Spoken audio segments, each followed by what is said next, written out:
26 नवंबर 2008 मुंबई। रात के ठीक 8 बज रहे थे। मरीन ड्राइव पर कपल्स बैठे समंदर की लहरों को देख रहे थे। सीएसटी स्टेशन पर हजारों लोग अपने घर को जाने की जल्दी में थे और ताज होटल के फैंसी रेस्टोरेंट में दुनिया भर के अमीर लोग डिनर कर रहे थे। सब कुछ नॉर्मल था। कुलाबा के मच्छी मार नगर में, जहां मछुआरे अपने दिन भर की मेहनत के बाद आराम कर रहे थे, वहां अंधेरे में एक रबर की बोट किनारे पर आकर लगी। इस बोट में से 10 लड़के उतरे। उनकी उम्र मुश्किल से 20 से 25 साल के बीच की होगी। वहां मौजूद एक मछुआरे ने उन्हें देखा। उसको कुछ अजीब लगा। इन लड़कों का पहनावा, उनका हाव भाव यहाँ के लोकल लोगों जैसा बिल्कुल नहीं था। उसने हिम्मत करके आवाज लगाई, ओए, कौन हो तुम लोग? कहां से आए हो? उनमें से एक लड़के ने कहा, तुम्हें क्या करना है, अपना काम करो। और फिर वो लड़के वहां से निकल जाते हैं। मछुआरे को इन लड़कों पे शक होता है, इसीलिए वो मुंबई पुलिस को इसकी जानकारी देता है। लेकिन मुंबई पुलिस इस बात को हल्के में लेती है और इस पे कोई एक्शन नहीं लेती। वहां से निकलने के बाद सभी लड़के 2-2 के ग्रुप्स में डिवाइड होकर टारगेट की गई लोकेशन की तरफ निकल पड़े। रात के 9:30 बज चुके थे। छत्रपति शिवाजी टर्मिनस में 2 आतंकवादी, अजमल कसाब और इस्माइल खान, स्टेशन के मेन हॉल में दाखिल हुए। उन्होंने अपने भारी बैग्स नीचे रखे और उनमें से निकाली AK-47 राइफल। अगले ही पल ऑटोमेटिक गन फायर की आवाज ने पूरे स्टेशन को गुंजा दिया। कसाब और इस्माइल ने बिना किसी रहम के गोलियां चलानी शुरू कर दी। उनके सामने जो आया, बच्चा, बुजुर्ग, औरत, मर्द, वो बस एक टारगेट था। स्टेशन का फर्श खून से लाल हो गया। लोगों में भगदड़ मच गई। आरपीएफ और लोकल पुलिस के कुछ जवान वहां मौजूद थे, लेकिन उनके हाथ में क्या था? अंग्रेजों के जमाने की 303 बोल्ट एक्शन राइफल्स और लाठी। जब तक एक पुलिस वाला अपनी राइफल में गोली लोड करता, कसाब अपनी AK-47 से 30 गोलियां बरसा चुका होता। लेकिन बिना किसी हथियार के पुलिस वालों ने अपनी जान की परवाह किए बिना कोशिश की। 90 मिनट तक सिर्फ 2 लोगों ने मुंबई के सबसे बड़े स्टेशन को मौत के कुएं में बदल दिया। 58 लोग वहीं मारे गए। उसी वक्त लियोपोल्ड कैफे में भी गोलियां चलनी शुरू हो गई थी। खाना खाते हुए लोगों पर ग्रेनेड्स फेंके गए। मुंबई पुलिस का कंट्रोल रूम पागल हो चुका था। हर मिनट एक नई लोकेशन से फायरिंग की खबर आ रही थी। सर, CST पे फायरिंग है। सर, लियोपोल्ड में ब्लास्ट हुआ है। सर, ताज होटल में आतंकवादी घुस गए हैं। ताज होटल और ओबेरॉय ट्राइडेंट में आतंकवादियों ने लोगों को हॉस्टेज बना लिया था। ATS चीफ हेमंत कारकरे अपनी टीम के साथ सबसे पहले CST पहुंचते हैं। इस टीम में ACP अशोक कामते, विजय सालस्कार, हेड कांस्टेबल अरुण जाधव और 3 सिपाही भी मौजूद थे। लेकिन अजमल कसाब और इस्माइल खान CST पर खून की नदियां बहाने के बाद कामा हॉस्पिटल की तरफ भागे थे। इसकी खबर मिलते ही ATS चीफ हेमंत कारकरे अपनी गाड़ी को कामा हॉस्पिटल की ओर मोड़ देते हैं। लेकिन तभी अचानक कसाब और इस्माइल उनकी गाड़ी के सामने आ जाते हैं और गाड़ी पर अंधाधुंध फायरिंग शुरू कर देते हैं। इस दौरान पुलिस की तरफ से भी फायरिंग होती है। आतंकियों के ताबड़तोड़ हमले से पुलिस की गाड़ी बिल्कुल छलनी हो चुकी थी।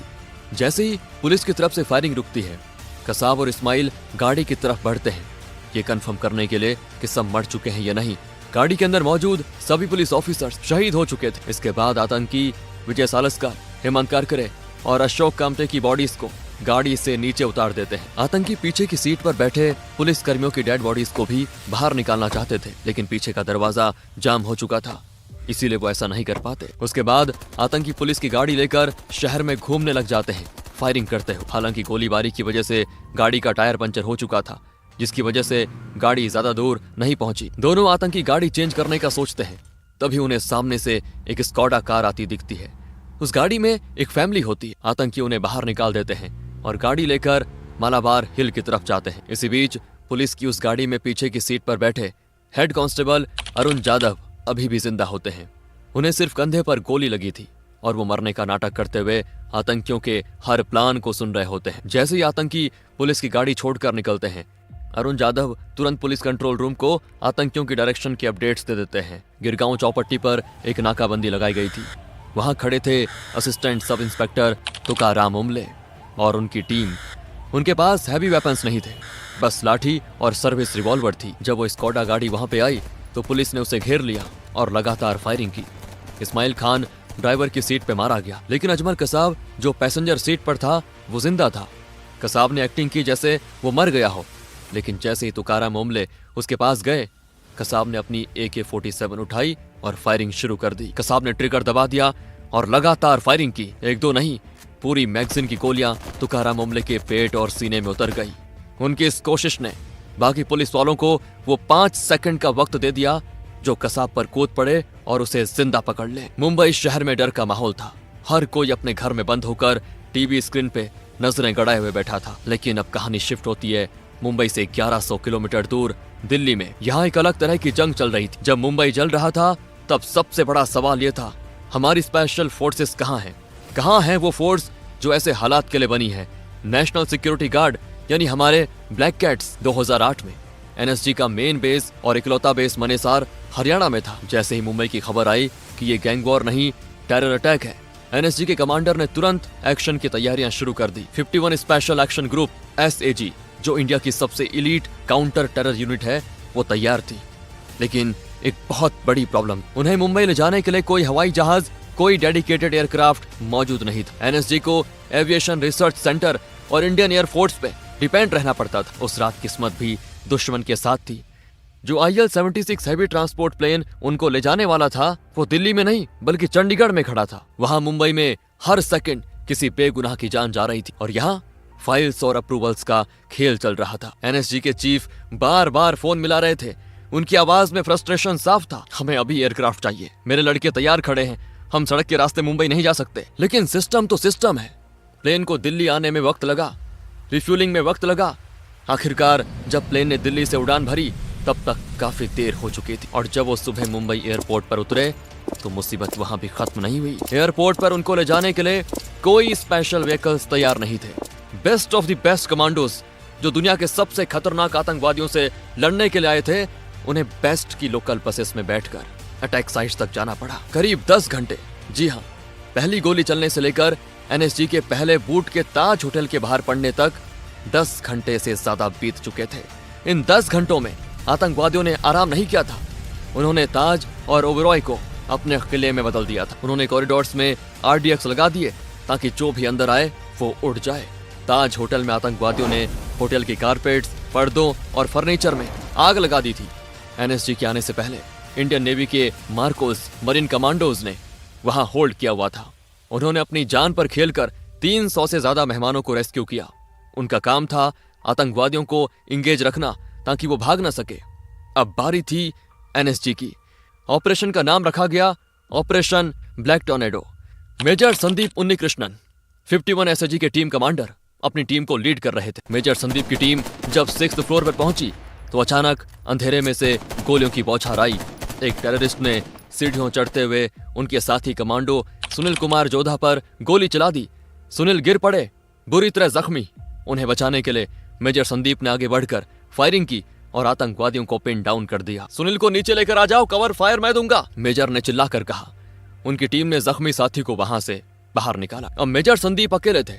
उन्हें पता था कि अगर आतंकवादी ऊपर के फ्लोर्स पर भाग गए तो उन्हें ढूंढना नामुमकिन हो जाएगा और वो और लोगों को मारेंगे। वो जानते थे कि वो मौत के मुंह में जा रहे हैं, लेकिन वो शेर की तरह उनके पीछे भागे। ओए, कहां भागते हो?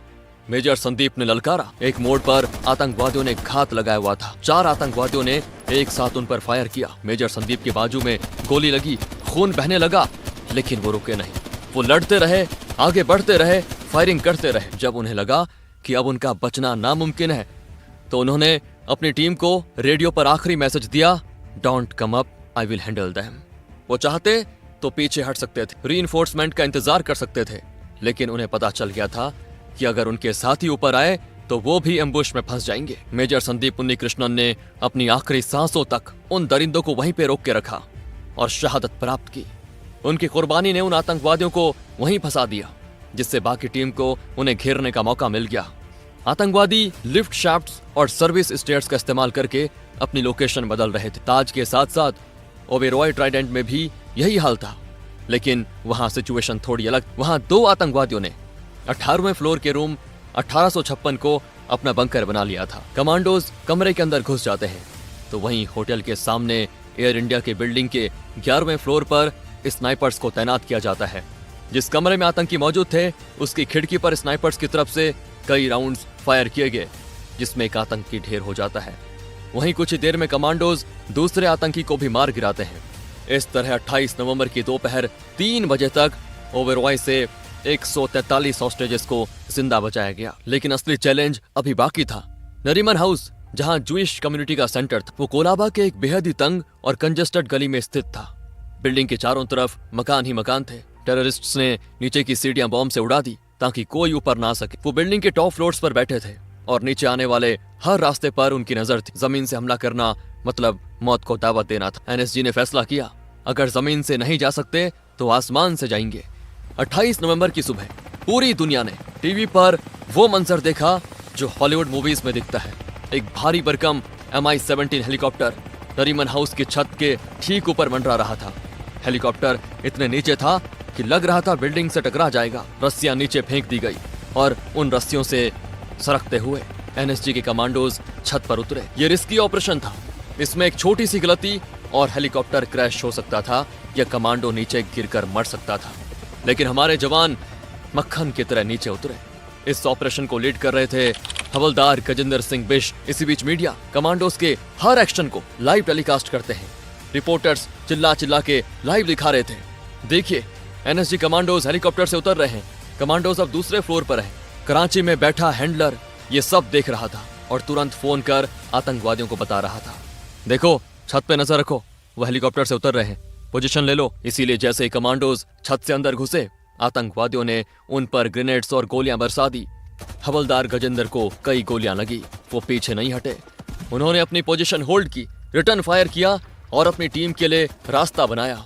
उन्होंने दुश्मन को एंगेज रखा ताकि बाकी कमांडोज अंदर आ सकें। हवलदार गजेंद्र सिंह भी देश के लिए कुर्बान हो गए, लेकिन उन्होंने ऑपरेशन को सफल बना दिया। एक कमरे में एक आतंकवादी छुपा हुआ था। उस कमरे में कमांडो 2 हैंड ग्रेनेड्स फेंकते हैं, जिसकी चपेट में आकर वो आतंकवादी वहीं मर जाता है। अब दूसरा आतंकी बचा होता। सबसे पहले कमांडोज सभी हॉस्टेजेस को सेफली बाहर निकालते हैं। फिर नरीमन हाउस के अंदर कई ग्रेनेड्स फेंकते हैं, जिनकी चपेट में आकर दूसरा आतंकवादी भी मरकर ढेर हो जाता है। इस तरह नरीमन हाउस अब सेफ था।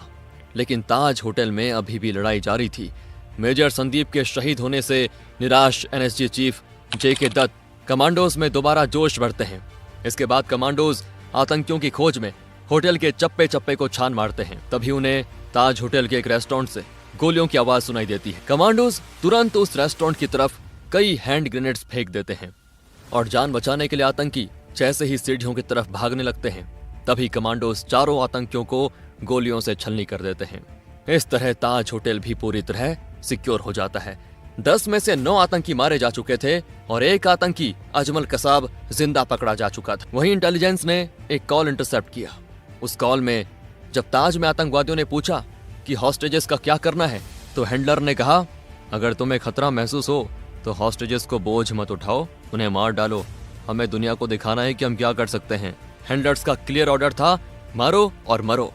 29 नवंबर की सुबह 3 लोकेशंस क्लियर हो चुकी थी। ऑपरेशन ब्लैक टोर्नेडो खत्म हो चुका था। करीब 166 लोग मारे गए, 300 से ज्यादा लोग गंभीर रूप से घायल हुए, 18 सुरक्षाकर्मी शहीद हुए।